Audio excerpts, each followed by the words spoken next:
بسم الله الرحمن الرحيم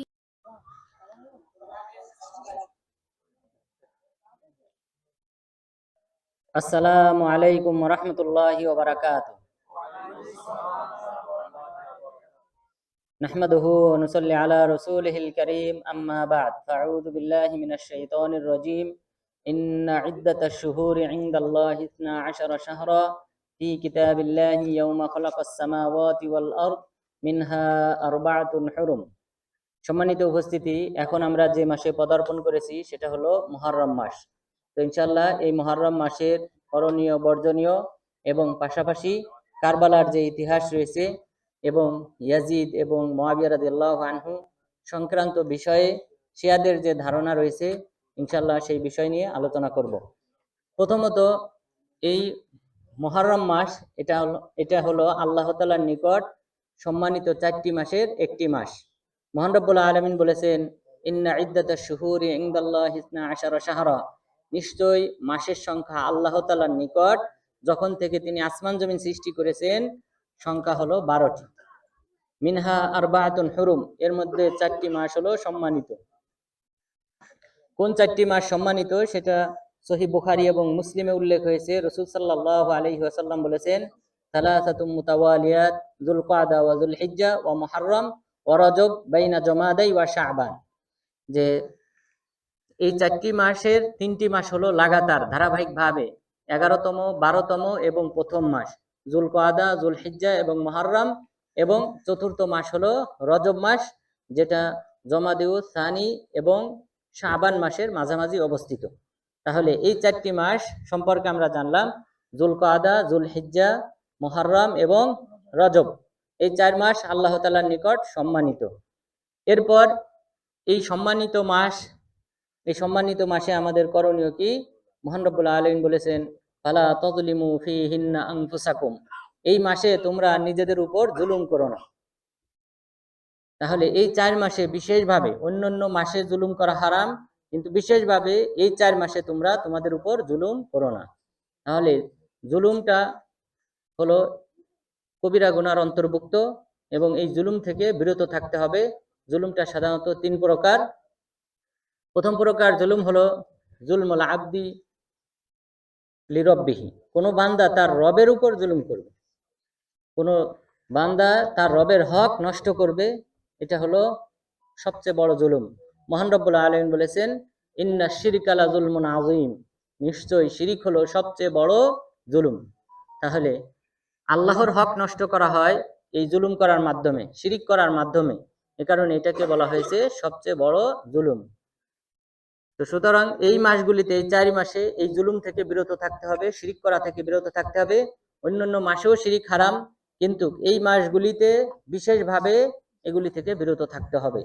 দ্বিতীয় প্রকার জুলুম হলো জুলমুল আবদি লিনাফসিহি, কোনো বান্দা তার নিজের উপর জুলুম করবে, অর্থাৎ সগীরা গুনাহ, কবিরা গুনাহ এগুলাই লিপ্ত হবে। এটা হলো এক প্রকার জুলুম। কারণ এই সগীরা গুনাহ, কবিরা গুনাহর মাধ্যমে বান্দা তার নিজের উপর শাস্তিটাকে আবশ্যক করে নেয়। সুতরাং সেই দৃষ্টিকোণ থেকে সে নিজের উপর জুলুমকারী, এই প্রকার জুলুম থেকেও বিরত থাকতে হবে। আদম আলাইহিস সালাম এবং হাওয়া আলাইহিস সালাম তারা উভয়ে বলেছিলেন, রব্বানা যালামনা আনফুসানা। যখন তারা নিষিদ্ধ বৃক্ষের কাছে গিয়েছিলেন, তখন তারা তাদের ভুল বুঝতে পারলেন। তাদের জান্নাতি পোশাক যখন শরীর থেকে ঝরে পড়লো, তখন তারা উভয়ে বলে ফেললেন, রব্বানা যালামনা আনফুসানা, হে আমাদের রব, আমরা আমাদের নিজেদের উপর জুলুম করেছি। এই জুলুমটা কি ছিল?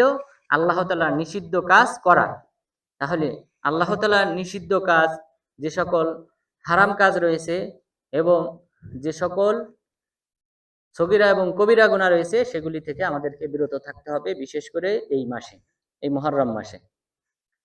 এরপর 3 নম্বর যে জুলুম, সেই জুলুম থেকেও বিরত থাকতে হবে, সেটা হলো জুলমুল আবদি লিগাইরি, কোনো বান্দা অপর বান্দার উপর জুলুম করবে, অপর বান্দার হক নষ্ট করবে। এই প্রকার জুলুম থেকেও আমাদেরকে এই মাসগুলিতে বিরত থাকতে হবে। কারণ রাসূল সাল্লাল্লাহু আলাইহি ওয়াসাল্লাম বলেছেন, আতাদরুনা মাল মুফলিস, তোমরা কি জানো মুফলিস কাকে বলা হয়, নিঃস্ব কাকে বলা হয়?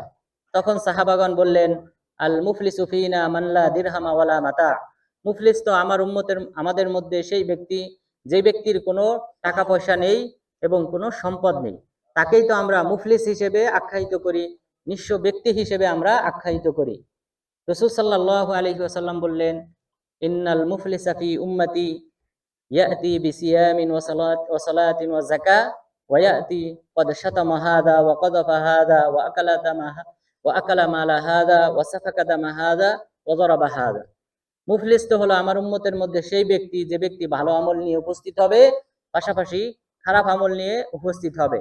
ভালো আমলের মধ্যে সালাত, সিয়াম, যাকাত, এই ভালো আমল নিয়ে সে উপস্থিত হবে, পাশাপাশি তার অন্যায় অশ্লীল কাজ থাকবে, যেগুলি হলো অপর বান্দার হক নষ্ট করা সংক্রান্ত, এবং তার মধ্যে হাদিসে যেগুলি উল্লেখ করা হয়েছে তা হলো কদ শাতামা হাদা, কোনো ব্যক্তিকে সে গালি দিয়েছে, অথবা কদ কযাফা হাদা, কোনো ব্যক্তিকে মিথ্যা অপবাদ দিয়েছে, ব্যভিচারের মিথ্যা অপবাদ দিয়েছে, অথচ সেই ব্যক্তি পুত পবিত্র, সেই ব্যক্তি ব্যভিচারে লিপ্ত হয় নাই, কিন্তু তার উপর মিথ্যা অপবাদ দিয়েছে। এরপর ওয়াসাফাকা দামা হাদা, কোনো ব্যক্তির রক্তপাত ঘটিয়েছে, কোনো ব্যক্তিকে সে হত্যা করেছে। ওয়া আকালা মালা হাদা, কোনো ব্যক্তির সম্পদ গ্রাস করেছে, কারো ফ্ল্যাট দখল করেছে, জমি দখল করেছে, অর্থ আত্মসাৎ করেছে, কারো কাছ থেকে টাকা ঋণ নেওয়ার পর আর ফেরত দেয় নাই, যে কোনো ভাবে অন্যায় ভাবে অন্যের সম্পদ গ্রাস করেছে।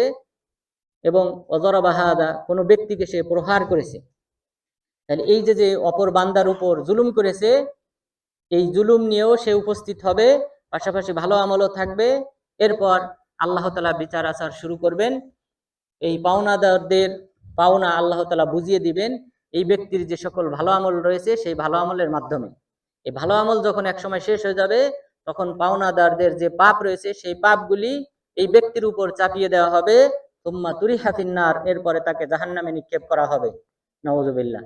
তাহলে এই যে এই ব্যক্তি ভালো আমল পাশাপাশি অন্যের হক নষ্ট করার মাধ্যমে সে হাসরের ময়দানে উপস্থিত হবে, এবং সর্বশেষ ফলাফল হবে তাকে জাহান্নামে নিক্ষেপ করা হবে, সেই ব্যক্তি হলো সবচেয়ে নিঃস্ব।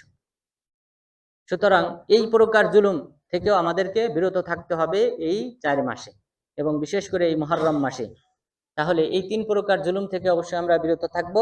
এরপর যে কোনো অন্যায় অশ্লীল কাজ থেকে এই মাসে বিরত থাকতে হবে।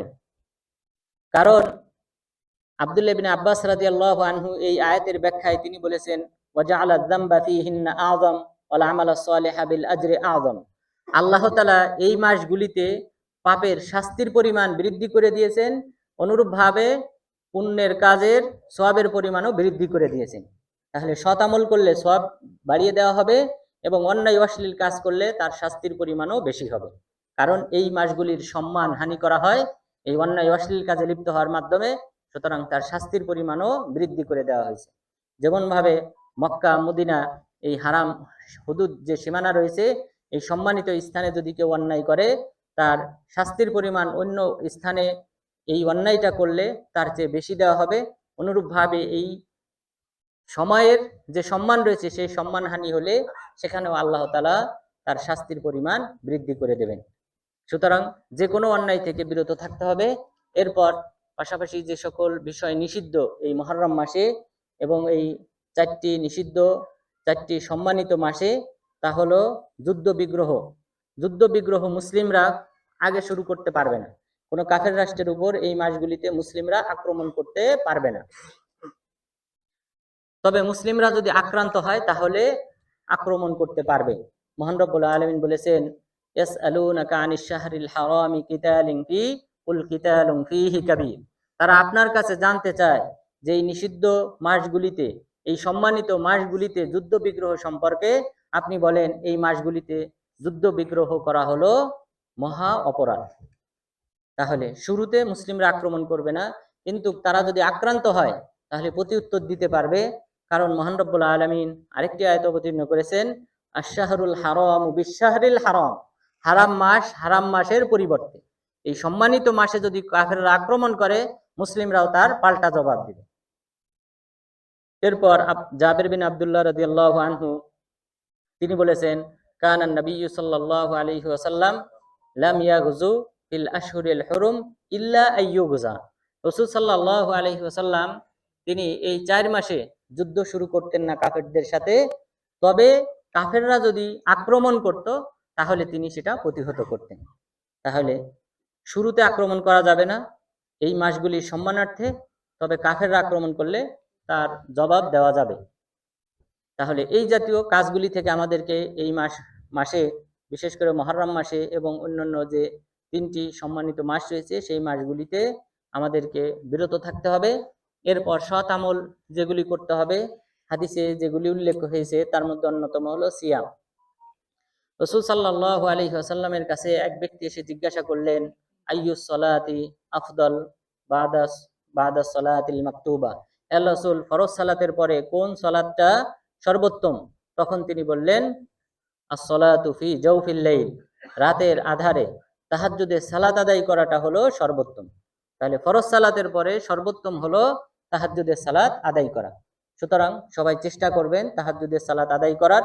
শেষ রাতে যদি জাগ্রত হন তাহলে তাহাজ্জুদের সালাত আদায় করবেন। এখানে নির্দিষ্ট কোনো রাকাত নেই, 2, 4, 6। এরপর যদি বিতির প্রথম রাতে আদায় না করে থাকেন তাহলে বেজোড় আদায় করবেন।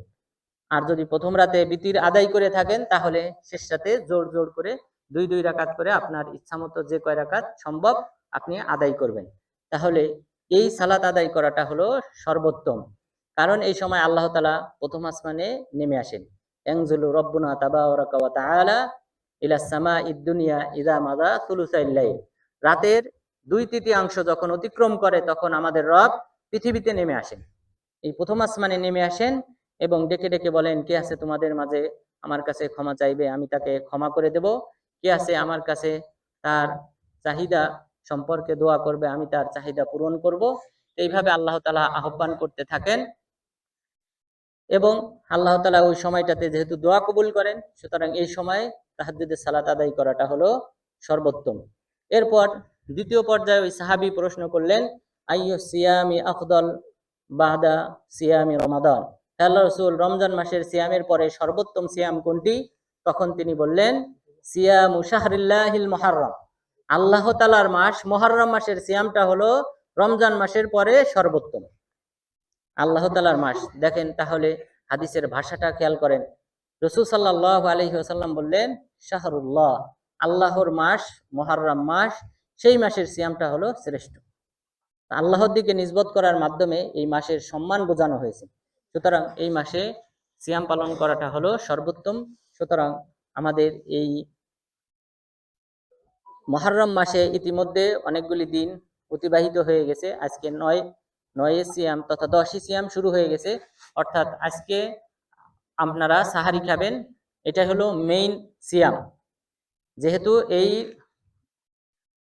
মুহররম মাসে সিয়ামের মধ্যে সারা মাসে সিয়াম পালন করা যায় উত্তম, তবে এর মাঝে বিশেষভাবে গুরুত্ব পাবে 10ই মুহররম। 10ই মুহররমে সিয়ামে আশুরার সিয়াম পালন করতে হয়। তো এই সিয়াম সম্পর্কে আব্দুল্লাহ বিন আব্বাস রাদিয়াল্লাহু আনহু তিনি বলেন, কদিমান নবিয়্যু সাল্লাল্লাহু আলাইহি ওয়াসাল্লাম আল মাদিনাতা ফারা আল ইয়াহুদা ইয়াসুমুনাহু, রাসূল সাল্লাল্লাহু আলাইহি ওয়াসাল্লাম মদিনায় আসলেন, আসার পর দেখলেন ইহুদিরা এই দিন সিয়াম পালন করে। তখন তিনি তাদেরকে জিজ্ঞাসা করলেন, মা হাদা ইয়াউম, এটা কোন দিন যে দিনে তোমরা সিয়াম পালন করো? তখন তারা বলল, হাদা ইয়াউমুন আযীম নাজ্জাল্লাহু মূসা ওয়া কওমা ওয়া গাররাকা ফিরআউনা ওয়া কওমা ফাসামা মূসা শুকরা ফানাহনু নাসুমুহু। এটা একটা মহান দিবস, যেই দিবসে আল্লাহ তাআলা মূসা আলাইহিস সালাম এবং তার সম্প্রদায়ের লোকদেরকে মুক্তি দান করেছিলেন এবং ফিরাউন এবং তার সম্প্রদায়কে সমুদ্রে নিমজ্জিত করেছিলেন। সুতরাং মূসা আলাইহিস সালাম আল্লাহ তাআলার শুকরিয়া স্বরূপ সিয়াম পালন করেছিলেন। সুতরাং আমরাও সিয়াম পালন করি। রাসূল সাল্লাল্লাহু আলাইহি ওয়াসাল্লাম বললেন, ফানাহনু আহাক্কু ওয়া আউলা বিমূসা মিনকুম, আমরাই তো বেশি হকদার আমাদের ভাই মূসা আলাইহিস সালামকে অনুসরণ করার। এরপর তিনি নিজে সিয়াম পালন করেছেন, সাহাবাদেরকে সিয়াম পালন করার নির্দেশ দিয়েছেন। তাহলে এই আশুরাতে তথা মুহররমের 10 তারিখে তিনি সিয়াম পালন করেছিলেন, কারণ এর ইতিহাসটা মূসা আলাইহিস সালামের সাথে সম্পৃক্ত। মূসা আলাইহিস সালাম তিনি যেহেতু সিয়াম পালন করেছিলেন মুহররমের 10 তারিখে, সেই হিসেবে রাসূল সাল্লাল্লাহু আলাইহি ওয়াসাল্লাম তিনি সিয়াম পালন করেছিলেন, আমাদেরকে সিয়াম পালন করার নির্দেশ দিয়েছেন। শুধু তাই না, রাসূল সাল্লাল্লাহু আলাইহি ওয়াসাল্লাম তিনি মদিনায় যে সকল গোত্র ছিল সকল গোত্রের কাছে তিনি বার্তাবাহক পাঠিয়ে দিতেন, বিভিন্ন সাহাবাকে ঘোষণা দেওয়ার জন্য পাঠিয়ে দিতেন যেন তারা এই আশুরার 10 তারিখে তারা যেন সিয়াম পালন করে। রুবাই বিনতে মুআউযিদ রাদিয়াল্লাহু আনহা তিনি বলেন, আরসালা রাসূলুল্লাহ সাল্লাল্লাহু আলাইহি ওয়াসাল্লাম আরসালা রাসূলুল্লাহ সাল্লাল্লাহু আলাইহি ওয়াসাল্লাম গাদাতা আশুরা। রাসূল সাল্লাল্লাহু আলাইহি ওয়াসাল্লাম এই আশুরার দিন ফজরের সময় মদিনার আশেপাশে যে সকল আনসার সাহাবাদের ঘর ছিল সেখানে একজন ঘোষণাকারীকে পাঠালেন এবং তাদেরকে বললেন, মান আসবাহা সাইমান ফালিউতিম্মা সাওমা ওয়া মান আসবাহা মুফতিরান ফালিউতিম্মা বাকিয়াতা ইয়াউমি, যে তোমাদের মধ্যে যারা সিয়াম পালন করা অবস্থায় সকাল করেছে তারা যেন সিয়ামকে পূর্ণ করে, আর যারা সিয়াম ভঙ্গ করা অবস্থায় সকাল করেছে তারা যেন খাবার খাওয়া থেকে বিরত থাকে। অর্থাৎ এই দিনের সম্মানার্থে, কারণ তাদের তো ওই দিন আর সিয়াম হবে না, যেহেতু সকালে তারা নাস্তা করেছে, খাবার খেয়েছে, কিন্তু তবুও রাসূল সাল্লাল্লাহু আলাইহি ওয়াসাল্লাম এই দিনের সম্মানার্থে বললেন তারা যেন খাবার খাওয়া থেকে বিরত থাকে। রুবাই বিনতে মুআউযিদ রাদিয়াল্লাহু আনহা তিনি বলেন, ফানাহনু নাসুমুহু ওয়া নুসাউইমু সিবিয়ানানা, পরবর্তীতে আমরা নিজেরা সিয়াম পালন করতাম, আমাদের সন্তানদেরকে সিয়াম পালনের প্রশিক্ষণ দিতাম। তাদেরকে প্রশিক্ষণ দিতাম এইভাবে যে তারা যখন ক্ষুধার তাড়নায় আমাদের কাছে খাবার চাইতো তখন আমরা তাদেরকে খেলনা দিতাম। এই খেলনা নিয়ে তারা খেলায় মশগুল থাকতো, এমনকি এইভাবে ইফতার পর্যন্ত পৌঁছে যেত। তাহলে সাহাবাগণ তারা শুধুমাত্র নিজেরা সিয়াম পালন করেন নাই, বরং তাদের ফ্যামিলিদেরকে সিয়াম পালন করার কথা বলতেন এবং পাশাপাশি নিজেদের সন্তানদেরকেও তারা সিয়াম রাখাইতেন। অর্থাৎ যে সকল বাচ্চারা বালেগ হয় নাই তাদেরকেও তারা প্রশিক্ষণের মাধ্যমে এই আশুরার সিয়াম রাখাইতেন। তাহলে আমরাও আমাদের অবশ্যই ফ্যামিলিদেরকে অবশ্যই বলবো, জানিয়ে দেব, এবং সেই সাথে ছেলে মেয়ে যারা রয়েছে, যারা বালেগ হয় নাই অথবা যারা বালেগ হয়েছে, তাদের সবাইকে এই সিয়াম পালনের প্রতি আমরা উদ্বুদ্ধ করব। আল্লাহ তাআলা যেন আমাদেরকে সেই তৌফিক দান করেন, আমিন। তাহলে ঘোষণাকারী পাঠাতেন রাসূল সাল্লাল্লাহু আলাইহি ওয়াসাল্লাম। এ ব্যাপারে হিন্দ বিন আসমা আল আসলামী রাদিয়াল্লাহু আনহু তিনি বলেন, রাসূল সাল্লাল্লাহু আলাইহি ওয়াসাল্লাম আমাকে আমার কওমের কাছে পাঠালেন এবং বললেন, মুর কওমাকা ফালিয়াসুমু হাদাল ইয়াউম ইয়াউমা আশুরা, তুমি তোমার কওমের কাছে গিয়ে তাদেরকে জানিয়ে দাও তারা যেন এই আশুরার দিন সিয়াম পালন করে। তাহলে এই হিন্দ বিন আসমা আল আসলামী রাদিয়াল্লাহু আনহু তিনি আসলাম গোত্রের কাছে গিয়ে তাদেরকে সিয়াম পালন করার কথা বলেছিলেন। সুতরাং এটার প্রচার হতে হবে, মানুষকে জানাইতে হবে এই সিয়ামগুলি। একসময় হয়তো বাংলাদেশের মানুষরা তারা কিন্তু এতটা সচেতন ছিল না, অনেক সময় কখন মুহররম আসে অথবা কখন আরাফার দিন, এইসব বিষয় অনেক সময় হয়তো খেয়াল রাখতো না। কিন্তু এখন আলহামদুলিল্লাহ মানুষ সচেতন হয়েছে, এখন এই নফল সিয়ামের প্রতি উদ্বুদ্ধ হচ্ছে। তো এই ক্ষেত্রে অবশ্যই আমাদেরকে দাওয়াতি কাজ যেটা করতে হবে, তাদের কাছে দাওয়াত পৌঁছাইতে হবে, তাহলে তারা রাখবে। তো সুতরাং এই বিষয়গুলি আলোচনা, যখন যে বিষয়টা আসবে সামনে সেই বিষয়ে আলোচনা হলে মানুষ সেটা শোনার পর উদ্বুদ্ধ হয়। তো সুতরাং বাংলাদেশে তারা সিয়াম পালন করবে, তাদের মূল সিয়ামটা হবে রবিবার, অর্থাৎ আমাদের এখানে আগামীকাল শনিবার 10 তারিখ, বাংলাদেশে রবিবার 11 তারিখ, অর্থাৎ সৌদি আরবের হিসাবে। তো তাদের আশুরার দিন হবে রবিবার, সেই দিনকে ঠিক রেখে তার পূর্বে অথবা পরে আরেক দিন সিয়াম যুক্ত করতে হবে, অর্থাৎ মোট 2টা সিয়াম রাখতে হবে। 9 তারিখ আজ শুক্রবার, এটা অতিক্রম হয়ে গেছে, যারা সিয়াম রেখেছেন আলহামদুলিল্লাহ, যাদের ছুটে গিয়েছে তারা শনিবার এবং রবিবার এই 2 দিন সিয়াম পালন করবেন। কারণ সাহাবাগণ রাসূল সাল্লাল্লাহু আলাইহি ওয়াসাল্লাম যখন সিয়াম পালন করার নির্দেশ দিলেন তখন তারা বললেন, হাদা ইয়াউমুন ইউআযযিমুহুল ইয়াহুদ ওয়ান নাসারা, হে আল্লাহর রাসূল, এটা তো এমন একটা দিবস যেই দিবসকে ইহুদি এবং খ্রিস্টানরা সম্মান করে, তাহলে আমরা মুসলিমরাও যদি সম্মান করি তাহলে তো আমাদের ইহুদি খ্রিস্টানদের সাথে মিল হয়ে যায়। তখন রাসূল সাল্লাল্লাহু আলাইহি ওয়াসাল্লাম বললেন, লাইন ইশতু আমাল মুকবিল লা সুমান্না তাসে, আমি যদি আগামী বছর জীবিত থাকি তাহলে আমি 9 তারিখেও সিয়াম পালন করব। তবে রাসূল সাল্লাল্লাহু আলাইহি ওয়াসাল্লাম জীবিত ছিলেন না, যেহেতু এই কথাটা বলেছিলেন মুহররম মাসে, আর তিনি মারা গিয়েছিলেন রবিউল আউয়ালের 12 তারিখে, অর্থাৎ এর 2 মাস পর তিনি মারা যান। সুতরাং তিনি রাখতে পারেন নাই, কিন্তু আমাদেরকে রাখতে বলেছেন। সুতরাং আমরা দুটি করে সিয়াম পালন করব আশুরাকে কেন্দ্র করে, কারণ ইহুদি খ্রিস্টানদের বিরোধিতা করার কারণে। আব্দুল্লাহ ইবনে আব্বাস রাদিয়াল্লাহু আনহু তিনি বলেছেন, খালিফুল ইয়াহুদ ফাসুমু আত-তাসি ওয়াল আশির, তোমরা ইহুদিদের বিরোধিতা করো এবং 9 ও 10 তারিখ সিয়াম পালন করো। সুতরাং ইহুদি এবং খ্রিস্টানদের বিরোধিতা করার কারণে আমরা 9 এবং 10 তারিখ অথবা 10 এবং 11 তারিখ আমরা সিয়াম পালন করব। এরপর আরেকটি কারণ রয়েছে কেন দুইটি সিয়াম পালন করব। এটা হাদিসে উল্লেখ করা হয়েছে। রাসূল সাল্লাল্লাহু আলাইহি ওয়াসাল্লাম বলেছেন, মাখাফাতা আইয়াফুতানি ইয়াউমা আশুরা, আশুরার দিন যেন আমার ছুটে না যায় সেই আশঙ্কায় আমি 9 এবং 10 দুই দিন সিয়াম পালন করব। তাহলে দুইটা কারণ হাদিসে উল্লেখ করা হয়েছে, একটা ইহুদি খ্রিস্টানদের বিরোধিতা করার কারণে, যেহেতু তারা একদিন রাখে আমরা 2 দিন রাখলে তাদের সাথে মিল হবে না। এরপর দ্বিতীয় কারণ যেন 10 তারিখ ছুটে না যায় সেই হিসেবে 9 তারিখ থেকে সিয়াম পালন শুরু করা, এটাও একটা কারণ যেটা হাদিসে উল্লেখ করা হয়েছে। তাহলে আমরা 9 এবং 10 অথবা 10 এবং 11 এই 2 দিন সিয়াম পালন করব। তাহলে ফজিলত কি? রাসূল সাল্লাল্লাহু আলাইহি ওয়াসাল্লাম বলেছেন, সিয়ামু ইয়াউমি আশুরা আহতাসিবু আলাল্লাহি আন ইউকাফিরা সানাতাল্লাতী ক্বাবলা, যে আশুরার দিন সিয়াম পালন করলে আমি আশা করি আল্লাহ তাআলা পিছনের 1 বছরের পাপ ক্ষমা করে দিবেন। সুতরাং 1446 হিজরির পাপ এখন 1447 হিজরি শুরু হয়েছে, তার মানে 1446 হিজরির পাপ আল্লাহ তাআলা ক্ষমা করবেন। এটা আমাদের জন্য একটা বিরাট পাওয়া যে একদিন অথবা 2 দিন সিয়াম পালন করার কারণে আল্লাহ তাআলা আমাদের পূর্ণ 1 বছরের পাপ ক্ষমা করে দিবেন। তা আল্লাহ তাআলা যেন এই সিয়াম পালন করার মাধ্যমে আমাদের পিছনের 1 বছরের পাপ ক্ষমা করে দেন, আমিন। এরপর দ্বিতীয় যে পয়েন্ট, যে এই আশুরাকে কেন্দ্র করে, এই 10 তারিখ মুহররমের 10 তারিখকে কেন্দ্র করে শিয়ারা যে সকল কর্মকাণ্ড করে সেটা ইসলামী দৃষ্টিতে কতটা সঠিক, ইনশাআল্লাহ সেই বিষয় নিয়ে আলোচনা করব। প্রথমত, এই আশুরার সাথে শিয়ারা যে সকল কর্মকাণ্ড করে থাকে এর ইসলামের ন্যূনতম কোনো সম্পর্ক নেই।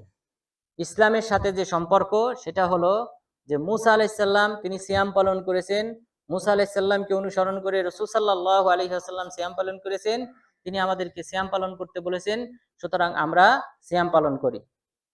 কিন্তু এই দিনে শিয়ারা যে সকল মাতম করে, কালো দিবস পালন করে, এটার সাথে ইসলামী ইতিহাসের কোনো সম্পর্ক নেই।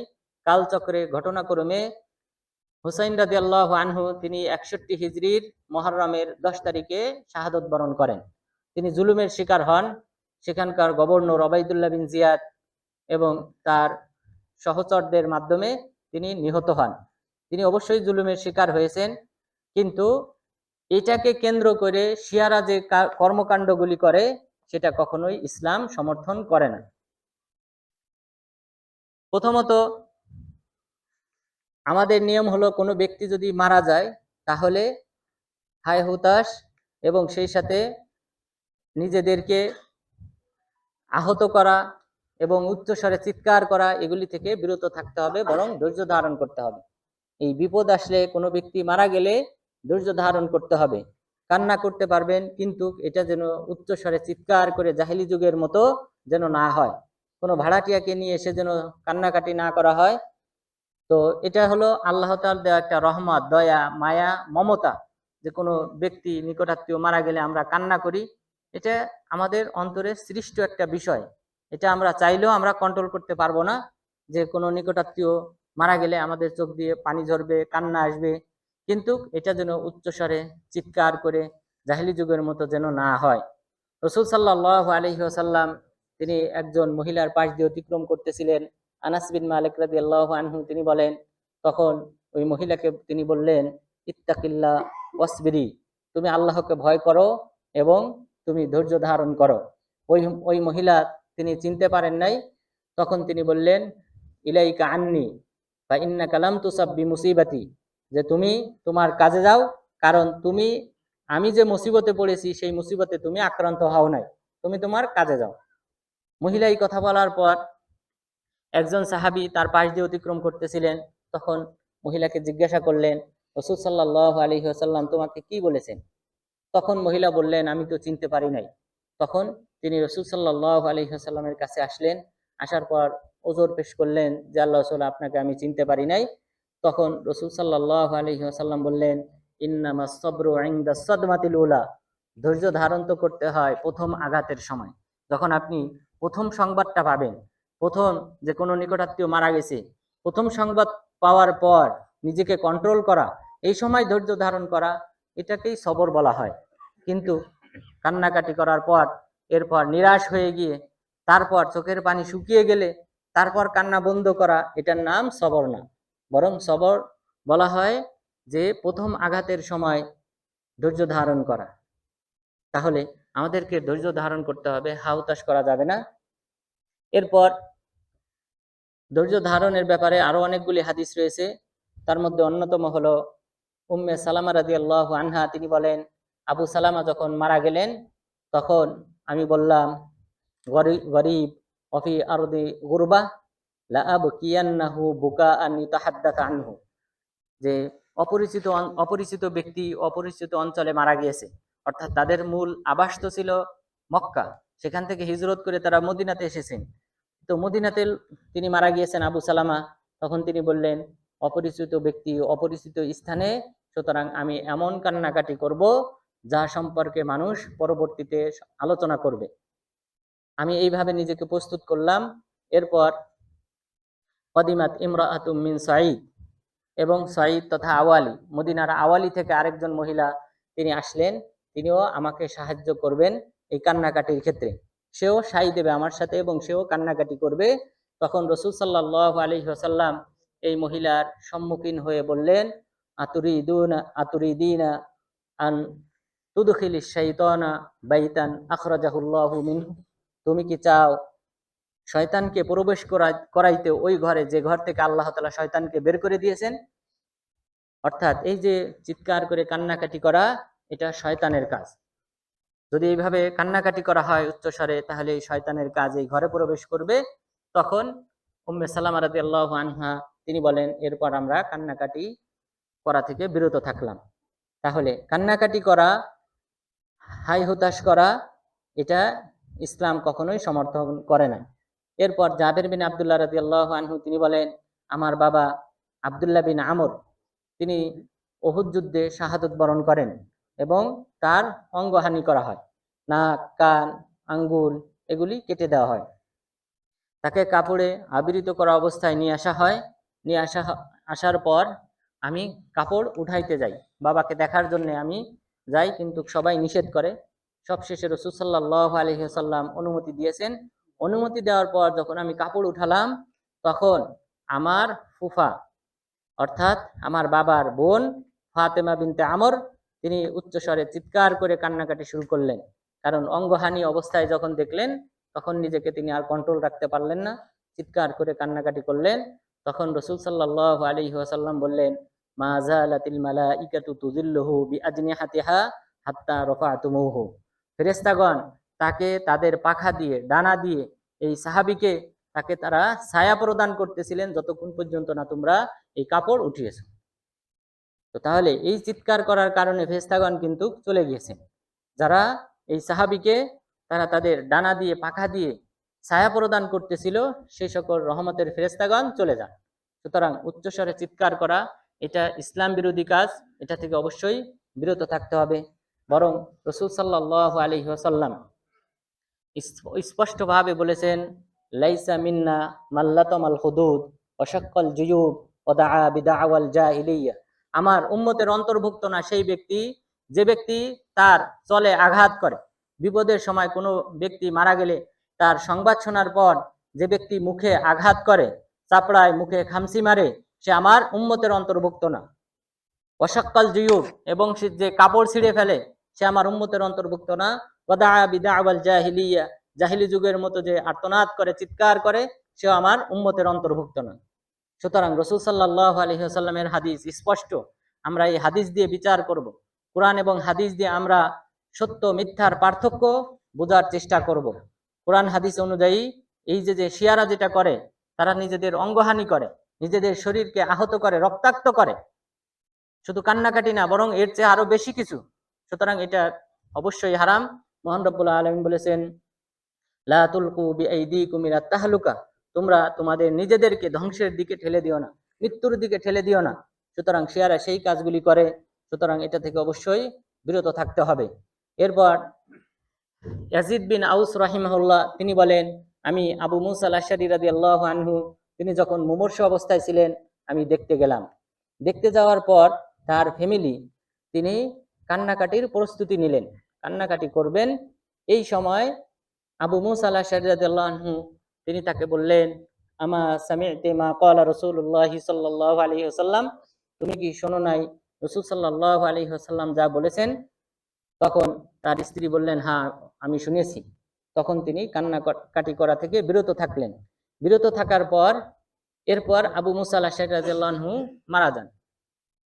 মারা যাওয়ার পর আমি তার স্ত্রীর কাছে গিয়ে জিজ্ঞাসা করলাম যে আবু মুসা আল-আশআরী রাদিয়াল্লাহু আনহু তিনি কোন হাদিসের দিকে ইঙ্গিত করেছিলেন, যে কোন কথাটা রাসূল সাল্লাল্লাহু আলাইহি ওয়াসাল্লামের কোন বাণীটা আপনি শুনেছেন, জেনেছেন, যে কারণে কান্নাকাটি করা থেকে বিরত থেকেছেন? তখন তিনি বলেছেন, লাইসা মিন্না মান হালাক ওমান সালাক ওমান গরাক, আমার উম্মতের অন্তর্ভুক্ত না যার মধ্যে তিনটা বৈশিষ্ট্য থাকবে। মান হালাক, যে বালা মুসিবতের সময়, বিপদের সময় চুল হালাক করে ফেলে, চুল হালাক করে ফেলে, বালা মুসিবতের সময় বিপদের সংবাদ পেয়ে, মৃত্যুর সংবাদ পেয়ে যে চুল হালাক করে ফেলে, মুন্ডন করে ফেলে, সে আমার উম্মতের অন্তর্ভুক্ত না। আপনারা দেখবেন বাংলাদেশের অনেক মানুষ আছে যারা আর্জেন্টিনা ব্রাজিলের খেলায় যদি জয় পরাজয় হয়, দেখবেন তারা অনেক সময় জয়ের কারণে অনেক সময় করে, আবার পরাজয়ের কারণেও, অর্থাৎ ওই প্লেয়ারদেরকে অনুসরণ করে তারা মাথা মুন্ডন করে। রাসূল সাল্লাল্লাহু আলাইহি ওয়াসাল্লাম বলেছেন, লাইসা মিন্না মান হালাক, যারা এই জাতীয় কর্মকাণ্ড করে, চুল মুন্ডন করে ফেলে, তারা আমার উম্মতের অন্তর্ভুক্ত না। চুল মুন্ডন করতে হবে শুধুমাত্র দুইটি স্থানে, সেটা হলো হজ এবং উমরা করার ক্ষেত্রে। এরপর দ্বিতীয় বৈশিষ্ট্য হিসেবে বললেন, ওমান সালাক, যে ব্যক্তি আর্তনাদ করে, চিৎকার করে, উচ্চ স্বরে কান্নাকাটি করে, সে আমার উম্মতের অন্তর্ভুক্ত না। এরপরে বললেন যে ওমান গরাক, যে ব্যক্তি কাপড় ছিঁড়ে ফেলে, কাপড় ছিঁড়ে ফেলে, সেই ব্যক্তিও আমার উম্মতের অন্তর্ভুক্ত না। তাহলে এই হাদিস এবং আগের হাদিস থেকে বোঝা যায় যে এই তিনটা বৈশিষ্ট্য যাদের মাঝে থাকবে তারা রাসূল সাল্লাল্লাহু আলাইহি ওয়াসাল্লামের উম্মতের অন্তর্ভুক্ত না, বরং এই কাজগুলি হলো জাহিলি যুগের কাজ। এই কাজগুলি হলো জাহিলি যুগের কাজ এবং মুশরিকদের বৈশিষ্ট্য। রাসূল সাল্লাল্লাহু আলাইহি ওয়াসাল্লাম বলেছেন, আরবাউন ফি উম্মতি লা ইয়াতরুকুনাহা মিন আমরিল জাহিলিয়া, জাহিলি যুগের চারটি বৈশিষ্ট্য আমার উম্মতের মাঝে থেকে যাবে, সেটা তারা পরিহার করবে না, বর্জন করবে না, কিন্তু সেই কাজগুলি জাহিলি যুগের কাজ। এরপরে বললেন, আল ফাখরু বিল আহসাব ওয়াত তা'নু ফিল আনসাব ওয়াল ইসতিসকা বিন নুজুম ওয়ান নিয়াহা। প্রথমটা হলো বংশ নিয়ে মানুষ গর্ববোধ করবে, কেউ বলবে আমি চৌধুরী বংশের, আমি ভুইয়া বংশের, এইভাবে মানুষ বংশ নিয়ে গর্ববোধ করবে। ওয়াত তা'নু ফিল আনসাব, এবং বিপরীতে অন্য মানুষের বংশের উপর মিথ্যা অপবাদ দেবে, কাউকে জারজ সন্তান বলবে। এই যে অপবাদ দেওয়া, এটাও আমার উম্মতের মধ্যে থেকে যাবে, যদিও এটা জাহিলি যুগের বৈশিষ্ট্য। এরপরে বললেন, ওয়াল ইসতিসকা বিন নুজুম, নক্ষত্রের মাঝে বৃষ্টি কামনা করা, এই বৈশিষ্ট্য থাকবে, যদিও এটা জাহিলি যুগের বৈশিষ্ট্য। ওয়ান নিয়াহা, এবং মৃত ব্যক্তির জন্য কান্নাকাটি করা, বিলাপ করা, এটা আমার উম্মতের মাঝে থেকে যাবে। ওয়ান নাইহাতু ইযা লাম তাতুব ক্বাবলা মাউতিহা তুকামু ইয়াউমাল কিয়ামাতি ওয়া আলাইহা সিরবালুম মিন কতিরান ওয়া দিরউম মিন জারাব, এবং যে ব্যক্তি কান্নাকাটি করে, সেই ব্যক্তি যদি তওবা না করে মারা যায়, কিয়ামত দিবসে তাকে গলিত তামা বিশিষ্ট পোশাক পরিহিত করা অবস্থায় এবং বর্ম পরানো অবস্থায় তাকে উঠানো হবে, যেটা হবে আগুনের। তাহলে আগুনের গলিত তামা বিশিষ্ট পোশাক পরানো অবস্থায় তাকে উঠানো হবে। তাহলে চিন্তা করেন তার পরিণাম কি হবে। তামা যদি থাকে, এটা দাহ্য পদার্থ, এটা মানুষকে কি করবে, আগুনের তাপের কাছে নিলে এটা আরো মানুষকে আরো বেশি কষ্ট প্রদান করবে। তো এমন পোশাক পরানো অবস্থায় তাকে কিয়ামত দিবসে তোলা হবে। তাহলে শিয়ারা যারা কান্নাকাটি করে তাদের সবাইকে এইভাবে এই তামার গলিত পোশাক পরিহিত করা অবস্থায় তাদের কিয়ামত দিবসে উঠানো হবে। সুতরাং অবশ্যই আমাদেরকে এই বিলাপ করা থেকে কান্নাকাটি করা থেকে অবশ্যই বিরত থাকতে হবে। এটা জাহিলি যুগের বৈশিষ্ট্য। বরং কেউ যদি সবচেয়ে সবচেয়ে খারাপ যে কথাটা বলা যায়, সেই কথা রাসূল সাল্লাল্লাহু আলাইহি ওয়াসাল্লাম বলতে বলেছেন এই জাহিলি যুগের কর্মকাণ্ড যারা করবে তাদের ক্ষেত্রে। উতাই বিন জমরা, হাদিসটা আমার বলার ইচ্ছা ছিল না, কিন্তু যেহেতু এটা রাসূল সাল্লাল্লাহু আলাইহি ওয়াসাল্লামের বাণী, সুতরাং বলবো। উতাই বিন জমরা রাদিয়াল্লাহু রাহিমাহুল্লাহ তিনি বলেন, আমি উবাই বিন কাব রাদিয়াল্লাহু আনহুর পাশে ছিলাম। তখন তাআজ্জা রাজুলুন বিল জাহিলিয়া ফাআজ্জাহু ওয়ালাম ইউকনিহি, যে উবাই বিন কাব রাদিয়াল্লাহু আনহুর সামনে এক ব্যক্তি জাহিলি যুগের মতো শোক পালন করলো। তখন তিনি তাকে বললেন যে তুমি লিঙ্গ চোষো। এরপর তিনি এটা সরাসরি বললেন, গোপনে ইশারা ইঙ্গিতে বলেন নাই। এই কথা বললেন, বলার পর তার আশেপাশে যে সকল ব্যক্তিরা ছিলেন তিনি তাদের দিকে তাকালেন। তাকানোর পর তিনি বললেন যে তোমরা কি আমার এই গালি দেওয়াটাকে অপছন্দ মনে করো? কিন্তু জেনে রেখো আমি রাসূল সাল্লাল্লাহু আলাইহি ওয়াসাল্লামকে বলতে শুনেছি, মান তাআজ্জা বি উমুরিল জাহিলিয়া ফাআইজুহু ওয়ালা তুকুনু। যে ব্যক্তি জাহিলি যুগের বিষয় নিয়ে গর্ববোধ করবে তোমরা তাকে এইভাবেই গালি প্রদান করবে এবং সরাসরি বলবে, ইশারা ইঙ্গিতে বলবে না। সুতরাং সেই দৃষ্টিকোণ থেকে আমি এই কথা বলেছি। সুতরাং উবাই বিন কাব রাদিয়াল্লাহু আনহু যে হাদিসটি বর্ণনা করেছেন এটা সুনানে আবু দাউদের হাদিস, এবং মাকদেসি রাহিমাহুল্লাহ, শুআইব আল-নতন রাহিমাহুল্লাহ, শেখ আলবানী রাহিমাহুল্লাহ তারা সকলে সহিহ বলেছেন। তো সুতরাং সবচেয়ে নিকৃষ্ট যে গালিটা দেওয়া সম্ভব কোনো ব্যক্তিকে, সেই গালিটা দেওয়া হয়েছে যারা এই জাহিলি যুগের কর্মকাণ্ড আঁকড়ে ধরে থাকবে। সুতরাং এই শিয়াদের জন্য এই গালিটাই সবচেয়ে বেশি প্রযোজ্য। তারা যুগ যুগ যুগ ধরে, হুসাইন রাদিয়াল্লাহু আনহু শাহাদত বরণ করেছেন 61 হিজরিতে। 61 হিজরি এখন চলে 1447 হিজরি, অর্থাৎ প্রায় 1400 বছর যাবত তারা এই শোক পালন করে আসতেছে। অথচ শোক পালন করার সর্বোচ্চ জায়েজ আছে 3 দিন।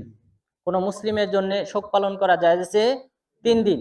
আব্দুল্লাহ বিন জাফর রাদিয়াল্লাহু আনহু তিনি বলেন যে আমহালা রাসূলুল্লাহ সাল্লাল্লাহু আলাইহি ওয়াসাল্লাম আলা জাফর সালাসা, যে 3 দিন পর্যন্ত রাসূল সাল্লাল্লাহু আলাইহি ওয়াসাল্লাম জাফর রাদিয়াল্লাহু আনহু যে মুতার যুদ্ধে শহীদ হয়েছিলেন তিনি তার পরিবারের কাছে আসেন নাই, আসা থেকে বিরত ছিলেন। 3য়তম দিনে তিনি আসলেন, তারপরে এসে বললেন লা তাবকু আলা আখি বাদাল ইয়াউম, আজকের পরে তোমরা আমার এই চাচাতো ভাই জাফরের জন্য কান্নাকাটি করবে না, বিলাপ করবে না। তাহলে 3 দিন শোক পালন করা জায়েজ, কিন্তু সেটারও একটা লিমিট থাকতে হবে। অর্থাৎ উচ্চস্বরে জাহিলি যুগের মতো যেন কান্নাকাটি না হয়, এরপর চুল ছেঁড়া যেন না হয়, এরপর মুখে খামসি দেওয়া ইত্যাদি যেন না হয়, সেভাবে বিলাপ করতে তথা সেইভাবে শোক পালন করতে হবে। তো 3 দিন সর্বোচ্চ জায়েজ।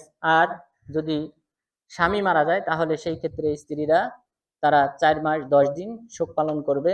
মহান রব্বুল আলামিন বলেছেন ওয়াল্লাযীনা ইয়াতাওয়াফাউনা মিনকুম ওয়া ইয়াযারুনা আজওয়াজান ইয়াতারাব্বাসনা বিআনফুসিহিন্না আরবাআতা আশহুরিন ওয়া আশরা, তোমাদের মধ্যে যাদের স্বামী মারা যাবে তারা 4 মাস 10 দিন পর্যন্ত প্রতীক্ষায় থাকবে, অর্থাৎ 4 মাস 10 দিন তারা শোক পালন করবে, এরপর তারা অন্য জায়গায় বিবাহ বন্ধনে আবদ্ধ হতে পারে। তো তাহলে এই হলো সর্বোচ্চ যেটা স্ত্রীর ক্ষেত্রে অনুমোদন দেওয়া হয়েছে, যে 4 মাস 10 দিন। কিন্তু শিয়াদের এই ইদ্যত পালন আর শেষ হয় না, তারা যুগ যুগ ধরে 1400 বছর যাবত তারা ইদ্যত পালন করে আসতেছে।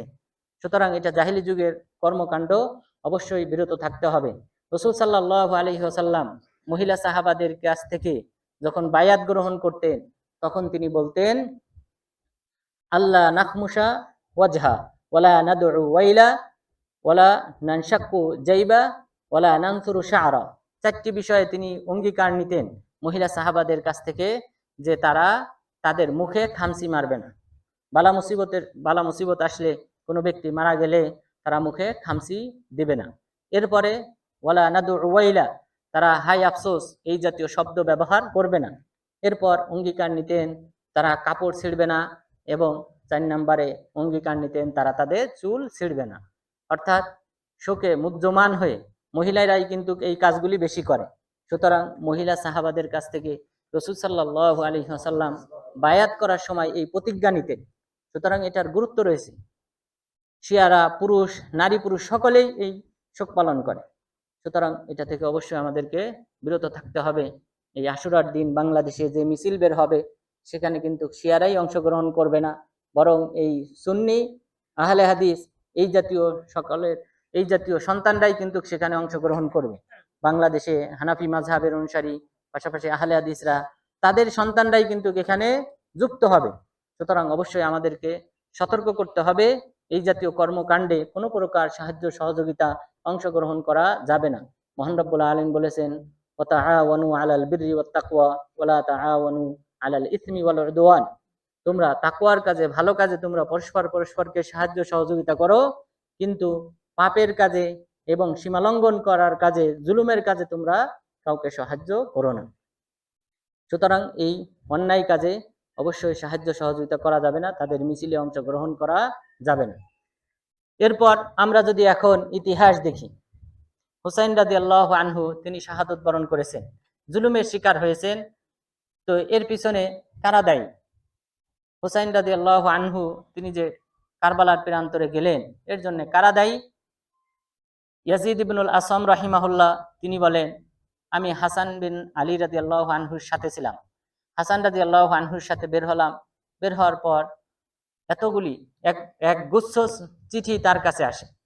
এক গুচ্ছ চিঠি আসার পর তিনি তার দাসীকে ডাকলেন। দাসীকে ডেকে বললেন, একটি পাত্র দাও, বড় একটা পাত্র দাও। পাত্র দিলেন। এরপর তিনি সেখানে পানি ঢাললেন। পানি ঢালার পর ওই চিঠিগুলি না পড়ে ওই পানিতে ফেলে দিলেন। তখনকার যে চিঠিগুলি, এটি সাধারণত দতের মাধ্যমে লেখা হতো, যেটা পানিতে দিলে কিন্তু কালি হিসেবে ধুয়ে যেত। তো তিনি সেটাই করলেন, পড়ে দেখলেন না। ইয়াজিদ বিন আসম রাহিমাহুল্লাহ তিনি বললেন, আমি তখন জিজ্ঞাসা করলাম, মিম্মান হাদিহিল কুতুব, এই চিঠিগুলি কাদের কাছ থেকে এসেছে? তখন তিনি বললেন, মিন আহলিল ইরাক লা ইয়ারজিউনা ইলা হক ওয়া লা ইয়াতরুকুনা বাতিল। তারা এমন জাতি যারা সত্যের দিকে ফিরেও আসে না, আবার বাতিলকে পরিহারও করে না। তো সেই জাতির কাছ থেকে চিঠি এসেছে, কিন্তু আমি তাদের মাধ্যমে নিজের উপর আশঙ্কিত নয়। আমি শঙ্কিত নই নিজের উপর যে আমি তাদের এই চিঠি পেয়ে তাদের কাছে ছুটে যাব, বরং আমি শঙ্কিত। তিনি তারপর তার ভাই হুসাইন রাদিয়াল্লাহু আনহুর দিকে ইশারা করলেন যে আমি আশঙ্কা করি আমি মারা যাওয়ার পর তারা হুসাইন রাদিয়াল্লাহু আনহুকে বিভ্রান্ত করবে। এবং পরবর্তীতে তাই হয়েছে। হুসাইন রাদিয়াল্লাহু আনহু তিনি ইয়াজিদের হাতে বায়াত করেন নাই। 60 হিজরিতে মুয়াবিয়া রাদিয়াল্লাহু আনহু তিনি খলিফা থাকা অবস্থায় তিনি ইয়াজিদের জন্য বায়াত নেওয়া শুরু করেন। বায়াত নেওয়া শুরু করলে সাহাবাদের মধ্যে বিশেষ করে দুইজন সাহাবী বায়াত করেন নাই, হুসাইন রাদিয়াল্লাহু আনহু এবং আব্দুল্লাহ ইবনে জুবাইর রাদিয়াল্লাহু আনহু। তারা বায়াত না করে তারা মক্কায় চলে যান। যেহেতু মদিনাতে তখন ইয়াজিদের পক্ষ থেকে গভর্নর ছিল, কিন্তু মক্কায় ছিল না, সে কারণে তারা মক্কায় চলে যান, মক্কায় বসবাস শুরু করেন। কুফাবাসী, ইরাকবাসী তারা জানতে পারে যে হুসাইন রাদিয়াল্লাহু আনহু বায়াত করেন নাই, তখন তারা চিঠি দেওয়া শুরু করে। এমনকি তারা মোট 500টির উপরে তারা চিঠি পাঠায় হুসাইন রাদিয়াল্লাহু আনহুর কাছে। প্রতিটা গোত্রের সর্দারদের নামে নামে তারা চিঠি পাঠায় যে আপনি ইরাকে আসেন, আমরা আপনার হাতে বায়াত করব। এতগুলি চিঠি পাওয়ার পর হুসাইন রাদিয়াল্লাহু আনহু তার চাচাতো ভাই মুসলিম বিন আকিলকে প্রেরণ করেন সত্যতা যাচাইয়ের জন্য। তিনি গেলেন, দেখলেন যে হ্যাঁ, তারা হুসাইন রাদিয়াল্লাহু আনহুর হাতে বায়াত করতে চায়। এরপর মুসলিম বিন আকিল তিনি হুসাইন রাদিয়াল্লাহু আনহুর জন্য সেখানে বায়াত নেওয়া শুরু করেন এবং চিঠি লেখেন হুসাইন রাদিয়াল্লাহু আনহুর কাছে যে আপনি কুফাতে আসতে পারেন।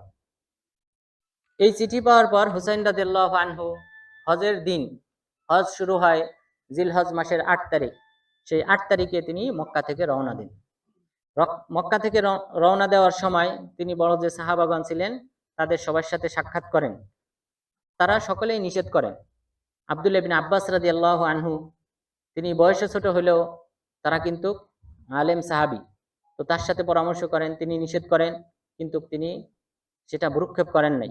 এরপর আব্দুল্লাহ ইবনে ওমর রাদিয়াল্লাহু আনহু তার কাছে তিনি গেলেন, তার সাথে পরামর্শ করলেন। তিনি বললেন যে আপনি ইরাকে যাবেন না।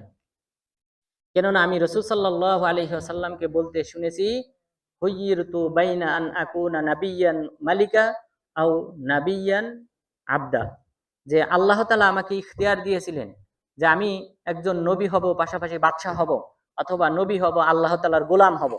জিবরিল আলাইহিস সালাম তখন আমার দিকে ইশারা করে বললেন, তাওয়াযা, আপনি বিনয়ী হন।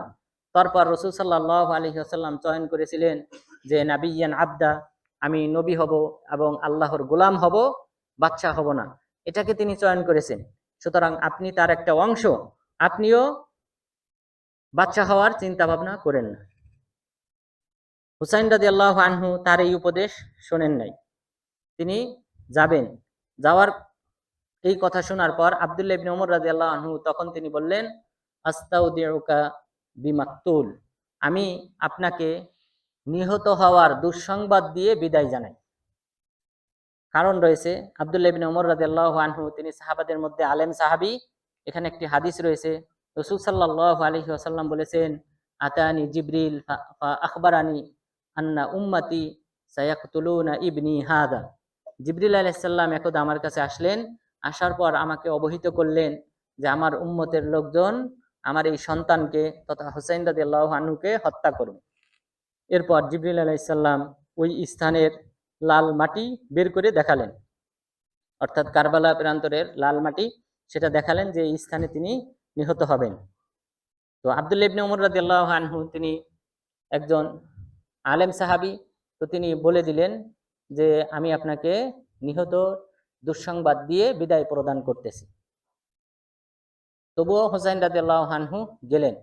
এরপর কবি ফারাজদাকের সাথে সাক্ষাৎ হয়, প্রতিমধ্যে সাক্ষাৎ হয়। কবি ফারাজদাকের সাথে পরামর্শ করেন। কবি ফারাজদাক তিনি বললেন, কুলুবুহুম মাক ওয়া আসিয়াফুহুম আলাইক, যে তাদের অন্তর রয়েছে আপনার সাথে, কিন্তু তাদের তলোয়ার আপনার বিপক্ষে কাজ করবে।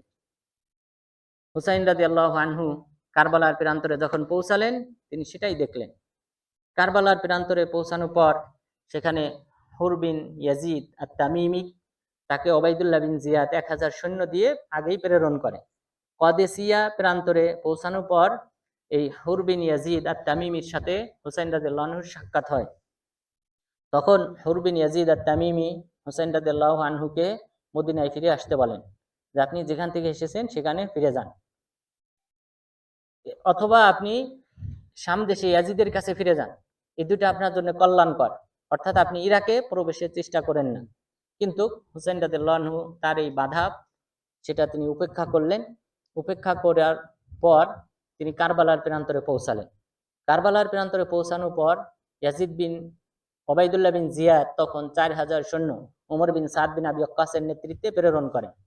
তারা হুসাইন রাদিয়াল্লাহু আনহুকে চতুর্দিক থেকে বেষ্টন করে ফেলে এবং ওমর বিন সাদ তিনিও প্রথমে ফিরে যেতে বলেন। কিন্তু যখন হুসাইন রাদিয়াল্লাহু আনহু রাজি না হলেন, তখন হুসাইন রাদিয়াল্লাহু আনহু 3টি প্রস্তাব দেন যে আমাকে মদিনায় ফিরে যেতে দেওয়া হোক। অর্থাৎ যখন ওমর বিন সাদ তার বাহিনী নিয়ে চতুর্দিক থেকে ঘিরে ফেলেছে, তখন তিনি এই প্রস্তাব দেন। যখন দেখলেন যে বিষয়টা গুরুতর, অর্থাৎ এই কুফাবাসী বা ইরাকবাসী তাকে সাহায্যে এগিয়ে আসবে না, যখন তিনি নিরাশ হলেন, বুঝতে পারলেন, তখন তিনি 3টা প্রস্তাব দিলেন যে আমাকে মদিনায় ফিরে যেতে দেওয়া হোক, অথবা ইয়াজিদের কাছে শাম দেশে প্রেরণ করা হোক, অথবা কোনো যুদ্ধের ফাঁড়িতে ফিরে দেওয়া হোক, যেখানে থেকে আমি যুদ্ধ করতে পারি। তখন ওমর বিন সাদ বললেন, আপনি এই 3টা প্রস্তাব আপনি ইয়াজিদের কাছে লেখেন, আর আমি ওবাইদুল্লাহ বিন জিয়াদের কাছে চিঠি লিখি। এরপর যে ফয়সালা আসবে সে অনুযায়ী আমাদের মাঝে সন্ধি হবে। তো হুসাইন রাদিয়াল্লাহু আনহু লেখেন নাই, কিন্তু ওমর বিন সাদ ওবাইদুল্লাহ বিন জিয়াদের কাছে লেখে। তখন ওবাইদুল্লাহ বিন জিয়াদ তাকে নির্দেশ দেয় যে আপনি এদেরকে হত্যা করবেন, অর্থাৎ যুদ্ধ করবেন। তো ওমর বিন সাদের কাছে বার্তা আসে ওবাইদুল্লাহ বিন জিয়াদের পক্ষ থেকে, শিমুর বিন জিলজাওশান আজ-জুবাবি, আপনারা বাংলায় শিমার হিসেবে চেনেন যাকে, শিমুর বিন জিলজাওশান আজ-জুবাবি, এই ব্যক্তিকে ওবাইদুল্লাহ বিন জিয়াদ বার্তা পাঠিয়ে দেয় যে তুমি যাও, ওমর বিন সাদ যদি অস্বীকৃতি জানায় যে হুসাইন রাদিয়াল্লাহু আনহুর সাথে যুদ্ধ করতে, তাহলে তুমি ওমর বিন সাদকে হত্যা করে তুমি সেনাপতি হিসেবে নিযুক্ত হবে। তো ওবাইদুল্লাহ বিন জিয়াদের পক্ষ থেকে এই চিঠিটা ওমর বিন সাদ যখন হাতে পান, সেটা তিনি পড়ার পর বুঝতে পারেন বিষয়টা গুরুতর। তখন তিনি বললেন যে আমি যুদ্ধ করব। এরপর এখানে হুসাইন রাদিয়াল্লাহু আনহুর সাথে ৬০ জনের মতো সাথী ছিল, অথবা ৭০ জনের মতো সাথী ছিল। তো এখানে তো যুদ্ধের কোনো তুলনাই হবে না এখানে দুই গ্রুপের। তো সুতরাং হুসাইন রাদিয়াল্লাহু আনহু সহ পুরা পরিবারের সদস্যদেরকে হত্যা করা হয়।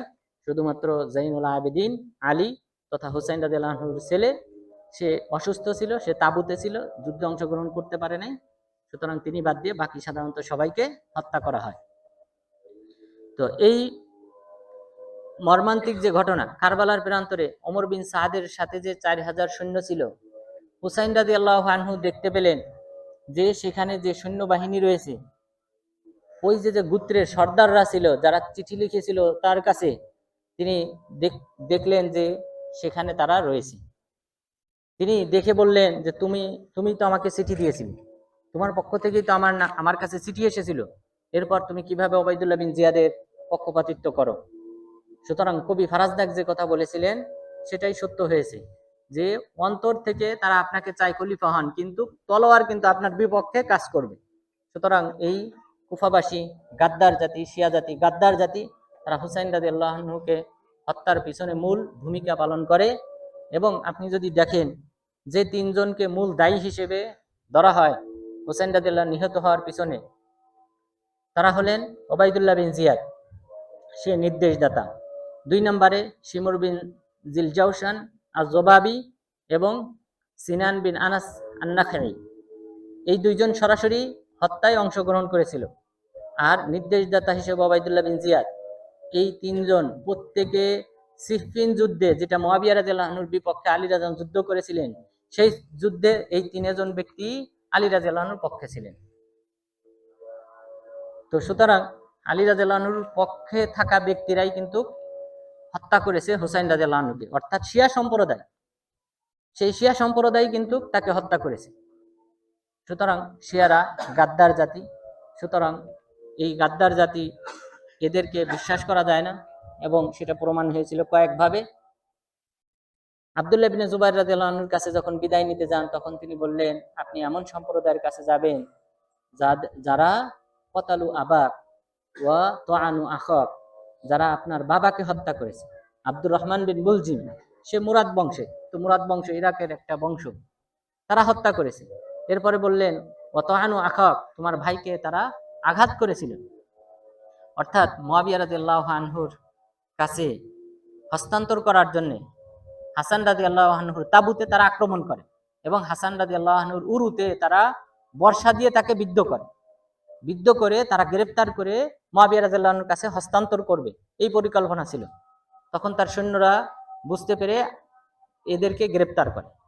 এই কারণে আব্দুল্লাহ ইবনে জুবাইর রাদিয়াল্লাহু আনহু বললেন, যারা আপনার ভাইকে লাঞ্ছিত করেছে, আপনার বাবাকে হত্যা করেছে, সেই সম্প্রদায়ের কাছে ফিরে যাবেন, সুতরাং নিরাপদ না। এবং তাই তো ঘটেছে, হুসাইন রাদিয়াল্লাহু আনহুর তাকে তারা সাহায্য করে নাই। এরপর মুসলিম বিন আকিল, চাচাতো ভাই, যাকে আগে পাঠানো হয়েছিল, তার পরিণাম কি হয়েছিল?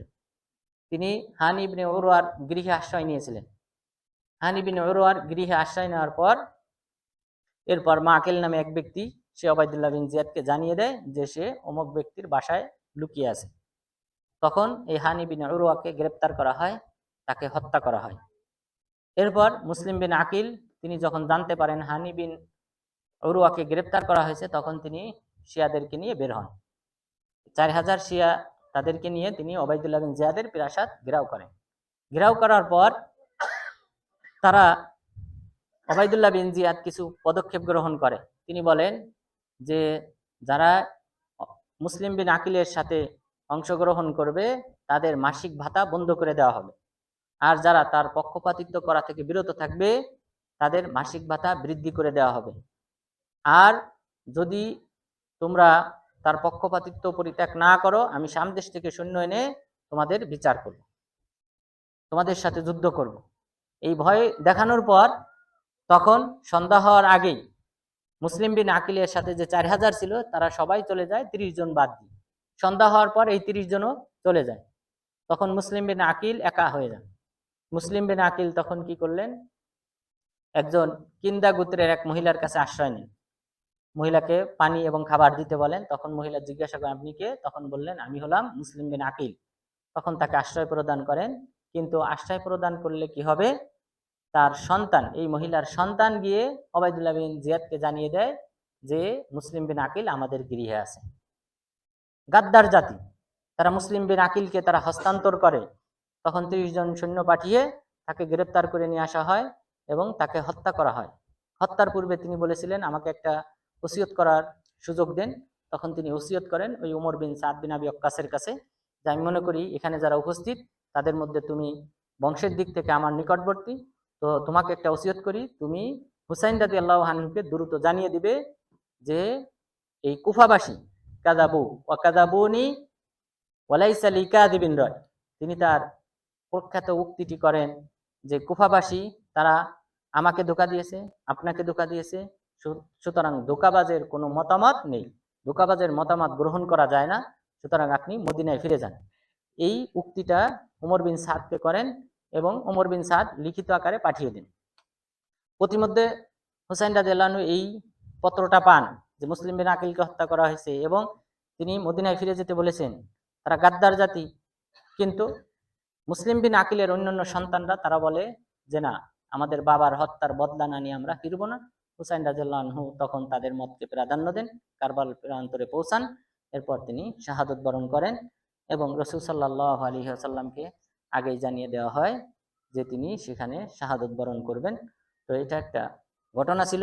তবে এই ঘটনা থেকে আমাদের অনেক কিছু শিক্ষণীয় বিষয় রয়ে গেছে, যে তার মধ্যে অন্যতম হলো যে শিয়া সম্প্রদায় তারা হুসাইন রাদিয়াল্লাহু আনহুকে ধোঁকা দিয়েছে, হাসান রাদিয়াল্লাহু আনহুকে ধোঁকা দিয়েছে এবং আলী রাদিয়াল্লাহু আনহুর সাথেও তারা তাদের বায়াত ঠিক রাখে নাই।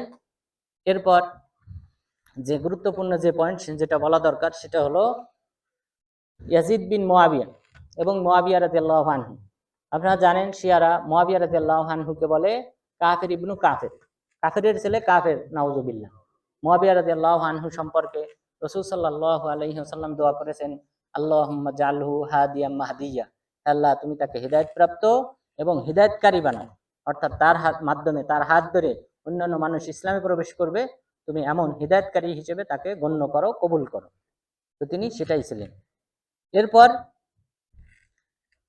মুয়াবিয়া রাদিয়াল্লাহু আনহুর ফজিলত এবং ইয়াজিদের ফজিলত সম্পর্কে যে হাদিস বর্ণিত হয়েছে সেটা হলো উম্মে হারাম বিনতে মিলহান রাদিয়াল্লাহু আনহা, তিনি বলেন রাসূল সাল্লাল্লাহু আলাইহি ওয়াসাল্লাম একদা আমার বাসায় ঘুমিয়েছিলেন, ঘুম থেকে উঠলেন, উঠার পর তিনি বললেন, আউয়ালু আউয়ালু উম্মতি ইয়াগজুনা আউয়ালু উম্মতি ইয়াগজুনাল বাহর কদ আউজাবু, আমার উম্মতের মধ্যে সর্বপ্রথম যেই দল সমুদ্র পথে যুদ্ধ করবে তারা জান্নাতকে আবশ্যক করে নিয়েছে।